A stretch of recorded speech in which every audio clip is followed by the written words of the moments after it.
आज आपण शाही पनीर मसाला कसा बनवायचा ते बघणार आहोत। या पद्धतीने जर तुम्ही शाही पनीर मसाला बनवलात ना, तर मी 100% सांगते, तुम्ही बाहेर ढाबा रेस्टॉरंटमध्ये जाऊन खाणं विसरून जाल।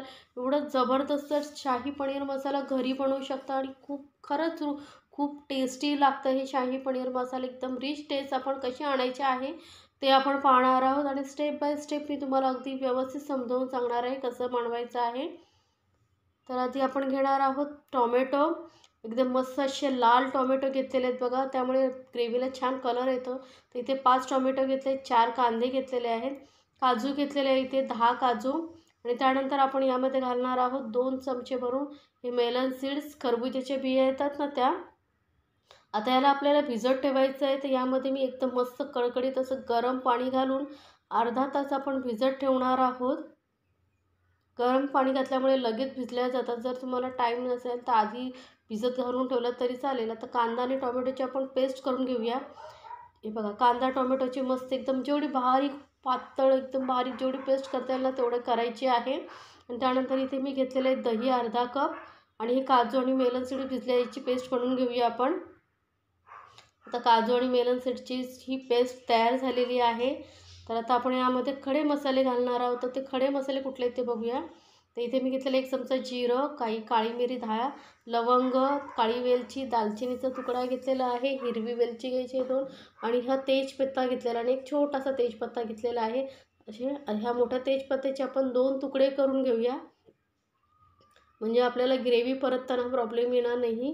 आणि त्यानंतर इथे मी अर्धा किलो पनीर घेतलेला आहे। याचे असे मोठे तुकडे करून घ्यायचे आहेत, चौकोनी असे। तर इथे मी बघा ह्या साईजचे असे मोठे रेस्टॉरंट ढाब्यावरती वगैरे जसे तुकडे असतात ना मोठे मोठे, तसेच मोठे चौकोनी तुकडे करून घेतलेले आहेत।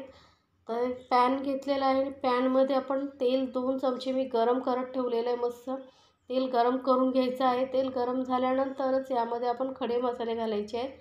तर 2 चमचे तेल चांगलं मस्त तापलेलं आहे। त्यानंतर आपण यामध्ये खडे मसाले घालून घेऊया। खडे मसाले 1 मिनिटभर आपण परतून घ्यायचं आहे, जास्त परतायचं नाही आहे, नाहीतर ते करपतील। तर म्हणून अगदी 1 मिनिटभर परतल्यानंतर लगेचच यामध्ये आपण कांद्याची पेस्ट जी बनवून घेतली होती ती घालायची आहे। कांद्याची पेस्ट आपण व्यवस्थित परतून घ्यायची, त्याचा पूर्ण कच्चेपणा गेला पाहिजे तोपर्यंत परतून घ्यायची आहे। मी दाखवलेल्या रेसिपी जर तुम्हाला खरंच आवडत असतील तर माझ्या चॅनलला लाईक्स, कमेंट्स आणि सबस्क्राईब करायला विसरू नका। सोबतच बेल आयकॉनवरतीही क्लिक करा, म्हणजे माझ्या नवीन रेसिपीची नोटिफिकेशन लगेचच तुमच्यापर्यंत पोहोचेल। आता कांदा मस्तपैकी परतून घ्यायचा आहे पूर्ण तेलामध्ये व्यवस्थित। आता याचं आपण याला कवर करून 1-2 मिनटं वाफ देऊन घेऊया, म्हणजे कांदा परतला जाईल, छान शिजला जाईल। तर 2 मिनटं झालेली आहेत, बघूया आपण। तर बघा कांदा मस्त शिजला गेला आहे। बाजूने बघा तेल थोडं सुटलेलं आहे, म्हणजेच आपला कांदा व्यवस्थित परतला जातो आहे। आता कांदा थोडा परतून झाल्यानंतर यामध्ये आपण घालणार आहोत काजू आणि खरबुजाच्या बियांची जी पेस्ट बनवून ठेवली होती ना ती घालून घ्यायची आहे। आता कांदा आणि आपण खरबुजाच्या बिया एकत्र घातल्या नाही परतल्या, कारण कांदा आणि खरबुजाच्या बियांना परतायला वेगवेगळा टाईम लागतो। कांद्याला थोडा टाईम जास्त लागतो, म्हणून कांदा आधी व्यवस्थित परतून घ्यायचा, त्याच्यानंतरच 1-2-3 मिनटानंतर आपण काजूची पेस्ट घालून घ्यायची। आता यालाही आपण कवर करून परत 2 मिनटं शिजून घेऊया। तर आता 2 मिनटं झालेली आहेत, मस्त ग्रेव्ही आपली परतली गेली आहे। जेवढं व्यवस्थित तुम्ही ग्रेव्हीला परताल ना तेवढंच तुमच्या ग्रेव्हीला छान असा टेस्ट येणार आहे। त्यामुळे परतताना अगदी हे करायचं नाही, घाई करायची नाही, व्यवस्थित परतत राहायचं आहे। त्यानंतर इथे मी पाव चमचा घातले आहे हळद आणि 2 चमचे घातलेले आहेत मस्त काश्मीरी लाल मिरची पावडर। यामुळे कलर खूप छान येईल ग्रेव्हीला, म्हणून आपण व्यवस्थित काश्मीरी मिरची पावडर घालून आता परतून घ्यायचं आहे। कलर बघा मस्त चेंज होत चाललेला आहे। तर आता परत आपण याला झाकून 2 मिनटं परत शिजवून घेऊया। तर आता 2 मिनटं झालेले आहेत बघा, ग्रेव्हीला बघा बाजूने तेल सुटलेलं आहे, म्हणजेच आपली ग्रेव्ही छान परतली गेली आहे। आपण हे शाही पनीर मसाला बनवतोय त्यामुळे ग्रेव्ही व्यवस्थितच परतली गेली पाहिजे आणि एकदम कमी गॅसवरती। आता यामध्ये मी घातलेली आहे टोमॅटोची पेस्ट आणि आता टोमॅटोची पेस्ट घालून परत आपण व्यवस्थित परतून घ्यायचे आणि परत आपण याला व्यवस्थित परतल्यानंतर झाकून शिजवायचं आहे 2 मिनटं.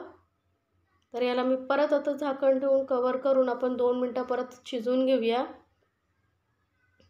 तर आता 2 मिनटानंतर बघा मस्त आपला टोमॅटोही व्यवस्थित परतला गेलेला आहे. त्याला परत आपण व्यवस्थित मिक्स करून घेऊया. थोडा टाईम लागतो पण एकदम रिच अशी टेस्ट तुमच्या ग्रेव्हीला येईल. त्यामुळे मी जसं स्टेप बाय स्टेप सांगते तसे तुम्ही फॉलो करा. आता यामध्ये आपण घालतोय दही. दही हे चांगले व्यवस्थित फेटून घ्यायचे आणि दही घातल्यानंतर फटाफट मिक्स करायचं आहे, कारण दही फाटण्याचे चान्सेस असतात. त्यामुळे आपण लगेचच हे परतत राहायचं आहे. आता दही घालून मस्त आपण परतून घेतल्यानंतर आपल्या ग्रेव्हीला रिच टेस्ट येण्यासाठी आपण यामध्ये 2 चमचे मी बटर घातलेलं आहे. बटरऐवजी तुम्ही दुधावरची मलाई असते ना तीही घालू शकता, किंवा जर तुम्हाला मावा आवडत असेल तोही घालू शकता. आणि आता आपण घातलेलं आहे स्वादानुसार मीठ आणि धने पावडर घातलेली 1 चमचा. आणि आता परत आपण अर्धा चमचा असं कसुरी मेथी मी थोडी अशी हाताने गरम करून क्रश करून घेतलेली आहे. ती पावडर अशी अर्धा चमचा घातलेली आहे. आता कसुरी मेथी वगैरे घालून आपण व्यवस्थित परत झाकून 2 मिनटं वाफ देऊन घेऊया. 2 मिनटानंतर बघा मस्त परत आपली ग्रेव्हीला ते मस्त असं तलंग सुटलेला आहे. व्यवस्थित आपली ग्रेव्ही परतली गेलेली आहे. तर यामध्ये आता आपण पाणी घालत नाही आहोत. तर 1 कप मी दूध घालते आहे. पाण्याचा वापर नाही करतो आहे, कारण आपण शाही पनीर मसाला बनवत आहे. तर टेस्ट येण्यासाठी आपण यामध्ये दूध घातलेलं आहे. आणि आता सर्वात शेवटी आपण यामध्ये गरम मसाला घालायचा आहे. गरम मसाला लक्षात ठेवा सर्वात शेवटी घालायचा आहे. गरम मसाल्याचा जो फ्लेवर असतो ना तो लास्टपर्यंत टिकून राहतो ग्रेव्हीमध्ये, म्हणून सर्वात शेवटीच यामध्ये गरम मसाला घालायचा आहे. गरम मसाला घालून मिक्स केल्यानंतर आपण यामध्ये पनीरचे तुकडे घालून घ्यायचे आहेत. तर पनीर बघा आपण याआधी परतून वगैरे काहीच घेतलेलं नाही, कच्चंच पनीर घालतो आहे. आणि मस्त असं पनीरमध्ये पूर्ण फ्लेवर उतरण्यासाठी आपण परत मिक्स करून याला झाकून 2-4 मिनटं आपण परत वाफ देऊन घेणार आहोत. म्हणजे जे सर्व मसाल्याचा फ्लेवर आहे तो पनीरमध्ये उतरला पाहिजे. आत्ताच बघा किती छान कलर आल्याने टेस्टीच खरंच खूप टेस्टी ही शाही पनीर मसाला आपला तयार झालेला आहे. तर नक्की बनवून बघा. आता मिक्स करून आपण परत याला 3-4 मिनटं एकदम कमी गॅसवरतीच वाफ देऊन घ्यायची आहे. तर हे आपलं मस्त असे 4 मिनटानंतर मी बघा ओपन करून बघितलेलं आहे. मस्त असं आपलं हे शाही पनीर मसाला तयार झालेला आहे. तुम्हाला बघूनच समजत असेल किती रिच टेस्ट आलेली असेल याला. तर नक्की बनवा आणि मला कमेंट्समध्ये सांगायला विसरू नका. तर हे मस्त असं हे आपलं शाही पनीर मसाला तयार झालेला आहे. अगदी किती सोपं आहे बघितलात ना. घरच्या घरी मी तुम्हाला स्टेप बाय स्टेप कसं बनवायचं ते सांगितलेलं आहे.